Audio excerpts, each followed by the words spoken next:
এটা তো দেখতে দাও। দুইটা পৌরসভা, প্রতিটা ইউনিয়নে আমার আদর্শের কিছু ভাই তৈরি হইতেছে।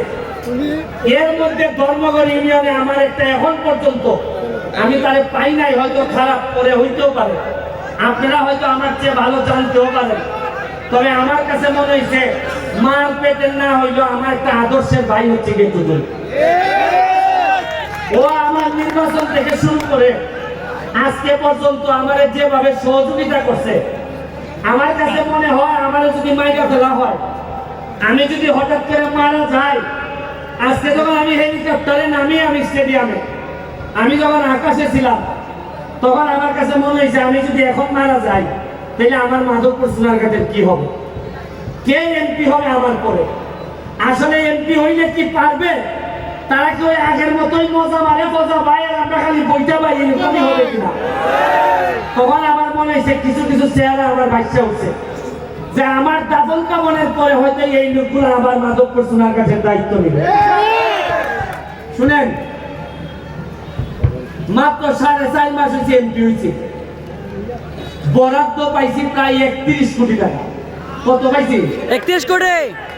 এর মধ্যে 25 কোটি হইল কি আমার বছরের পর বছর আইব আমি রাস্তা বানাই ওখানে। এইটা বাদ দিলে কত থাকে? 6.5 কোটি থাকে। 6 কোটি দিয়ে রাস্তাঘাট মসজিদ বানাইতেছি।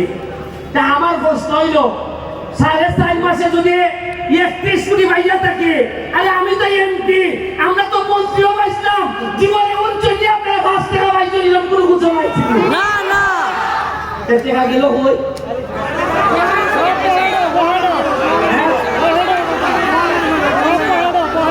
আরে 4.5 মাসে যদি অত টাকা বানাইতে পারে, অত টাকা আনতে পারে, আপনারা আশ্চর্য হইবেন। গত সপ্তাহে আমি মাধবপুরের লেখা বরাদ্দ হয়েছে 50 লাখ এলজিবি। আমি যা বললাম যে 50 লাখে কি ব্যারিস্টার সুমনে রইব? আপনি জানেন না আমি সব মানুষ, আমি টাকা খাই না। ভাই ঠিক আছে, যায় নাই দায়িত্ব না বলল যে চাইলে 50 থেকে ডাবল করে মাধবপুরে 1 কোটি টাকা দিয়ে দেবে। ওই আজকা সিটি আইতেছে 1 কোটি। এর আগে আমার দিয়া দিছেন আরো 75 লাখ খালি মাধবপুরের লেখা। এটা গত সপ্তাহের কাজ।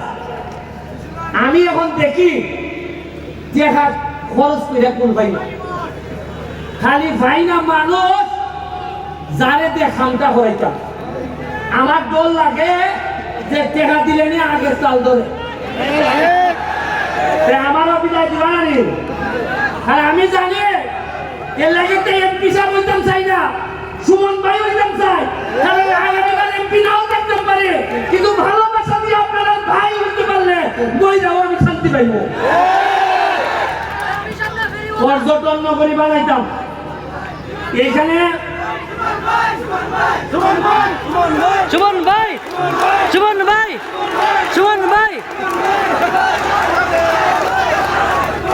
আমার পর্যটন নগরী বানাইতে চাই আমি মাধবপুর সোনারঘাটে। আমি নেত্রীরে বলছি, জননেত্রী শেখ হাসিনা রে, যে যাব যে আমার 24টা চা বাগান আছে, আমার 2টা রিজার্ভ ফরেস্ট আছে, আমার স্থলবন্দর আছে, আমার বর্ডার আছে, আমার কিসের কম আছে?